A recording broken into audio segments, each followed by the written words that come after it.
World athletic championship के final के वक्त पूरे इंडिया में ऑलमोस्ट 12 बज गए थे, लेकिन सिर्फ एक इंडियन को सोना नसीब हुआ and that is none other than one of the greatest athletes जो इंडिया ने प्रोड्यूस किया है and no doubt one of the best in the world. It is none other than Neeraj Chopra. उन्हें ये गोल्ड 88.17 मीटर्स के थ्रो के बाद मिला है and he becomes the first Indian to win a gold at the world athletics championship which is incredible. तो आज पूरी वीडियो में हम नीरज चोपड़ा के बारे में और जानेंगे, हम कि जैवलिन थ्रो एक्चुअली एक क्या स्पोर्ट होता है उस सब के बारे में जानेंगे। मैं तो बहुत ज़्यादा एक्साइटेड हूँ क्योंकि आज का दिन हमारे सबके लिए, हम इंडियंस के लिए एंड बाकी सबके लिए भी इतना ज़्यादा इंपॉर्टेंट है।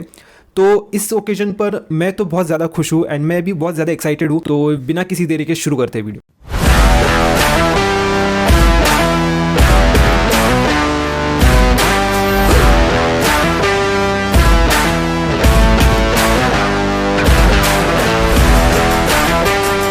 नीरज चोपड़ा की कहानी समझने से पहले ये समझना बहुत इंपॉर्टेंट है कि जैवलिन एक्चुअली होता क्या है एंड जैवलिन थ्रो एक इन इटसेल्फ एक स्पोर्ट कैसे चलता है। तो सबसे पहले हम समझते हैं कि जैवलिन क्या होता है। तो जैवलिन एक ऐसा लाइट वेट स्फीयर होता है जो बनाया इस तरीके से जाता है कि वो बहुत दूर तक जा सके। It is specially made for javelin throws and also उसके ऊपर एक ग्रिप होता है जिसे पकड़कर एथलीट्स प्रॉपरली थ्रो कर सकते हैं। तो international association of athletic federation एक गवर्निंग बॉडी है जो ये जो जैवलिन्स होते हैं, ये जो स्पीयर्स होते हैं, उनकी जो मेजरमेंट्स होती है, उनके जो वेट्स होते हैं, वो सब मॉनिटर करने के लिए एक प्रॉपर स्टैंडर्ड डिसाइड करती है। थोड़ा गेम को समझते हैं।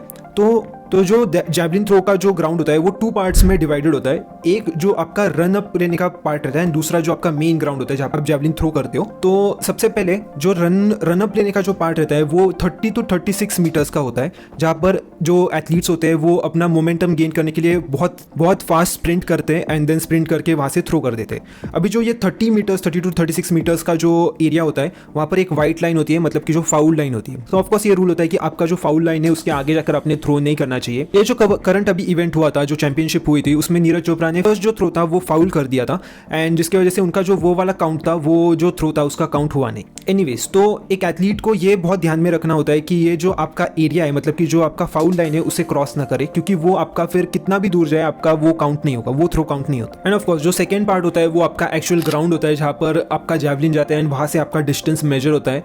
एंड वेरी ऑब्वियस कि जितना ज़्यादा आपका सीधा जाएगा उतना ही ज़्यादा डिस्टेंस वो कवर करेगा एंड उतना ही ज़्यादा आपका जो रिकॉर्ड होगा वो बनेगा। तो रूल्स बहुत सिंपल है कि आपको फाउल लाइन के पीछे से थ्रो करना है एंड थ्रो करके आपको मैक्सिमम डिस्टेंस पॉसिबल आपको रीच करने का है। तो जो भी आपका मैक्सिमम डिस्टेंस रहेगा उतना आपका रिकॉर्ड बन जाता है।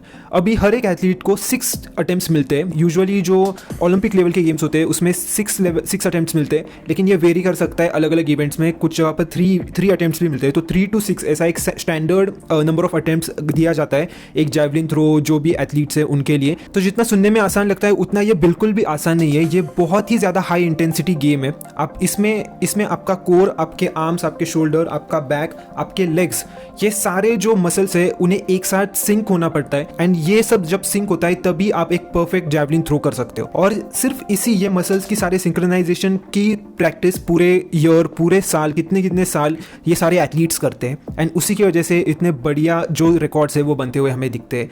It is all practice practice and practice. तो इतना बड़ा कारनामा जिन्होंने किया है उनके बारे में थोड़ा जान लेते हैं। तो नीरज चोपड़ा का बर्थ दिसंबर 24, 1997 में हुआ था। एक हरियाणा के एक स्मॉल विलेज में हुआ था। तो जब वो छोटे थे वो सारे इंडियंस की तरह सब वो क्रिकेट ही खेलते थे। क्रिकेट एंड रेसलिंग का उन्हें बहुत ज़्यादा शौक था। लेकिन 2010-2011 में उन्हें जो जैवलिन है उससे इंट्रोडक्शन हुआ। जब उनके लोकेलिटी में कुछ एथलेटिक्स के कैंप्स अरेंज हुए तो उन्हें पता चला कि जैवलिन से, तो उनका वो फर्स्ट इंटरेक्शन या फिर फर्स्ट इंट्रोडक्शन टू जैवलिन वो टाइम में हुआ था। आगे जाके 2012 में उन्होंने 68.48 मीटर्स के थ्रो से नेशनल रिकॉर्ड बना दिया था एंड वो उस साल गोल्ड मेडल जीत गए थे। तो उनकी जो स्टार्ट थी वही इतनी ज़्यादा बड़ी हो गई थी।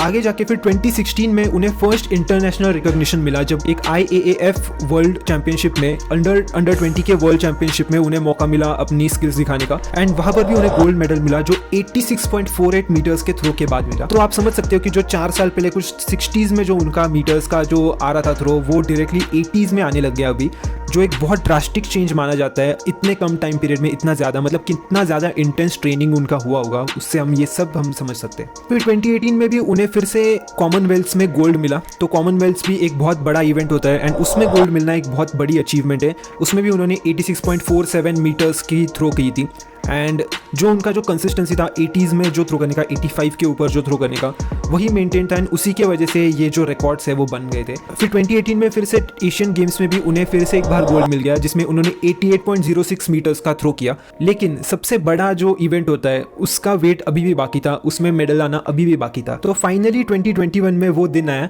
जब स्टेक्स सबसे ज्यादा हाई थे। It was the summer Tokyo Olympics, और हम सबको पता है उसके बाद क्या हुआ। नीरज चोपड़ा ने रिकॉर्ड थ्रो 87.58 मीटर्स का थ्रो किया एंड वो फर्स्ट इंडियन बने जिन्हें ओलंपिक में गोल्ड मिला for javelin throw.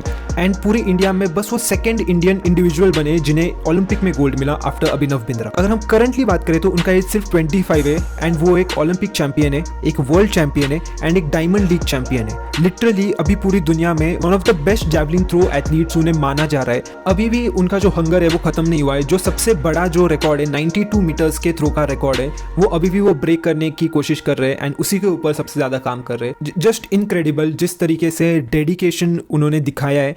And India के लिए ओलंपिक गोल्ड मतलब बहुत बड़ी अचीवमेंट होती है इन इटसेल्फ, एक इतना बड़ा प्राउड मूवमेंट है हम सब के लिए। एंड मुझे ऐसा लगता है कि हम सबको ये सब समझना चाहिए कि सिर्फ क्रिकेट एक स्पोर्ट नहीं है इंडिया में। क्रिकेट तो हमारा नेशनल स्पोर्ट भी नहीं है, लेकिन क्रिकेट के अलावा भी जो भी एथलीट्स है, जो भी प्लेयर्स है, उन्हें भी उतना ही सेलिब्रेट करना चाहिए जितना हम क्रिकेट को करते हैं, क्रिकेटर्स को करते हैं, या फिर बाकी जो भी स्पोर्ट्स को करते हैं। अगर हम अपने लोगों को अप्रिशिएट नहीं करेंगे तो बाकी लोग क्यों करेंगे। So I guess that's it from my side. इस वीडियो में इतना ही। अगर आपको वीडियो पसंद आए तो प्लीज़ शेयर कीजिए लोगों के साथ, सब्सक्राइब कीजिए चैनल को and stay tuned to this channel for more content. Thanks.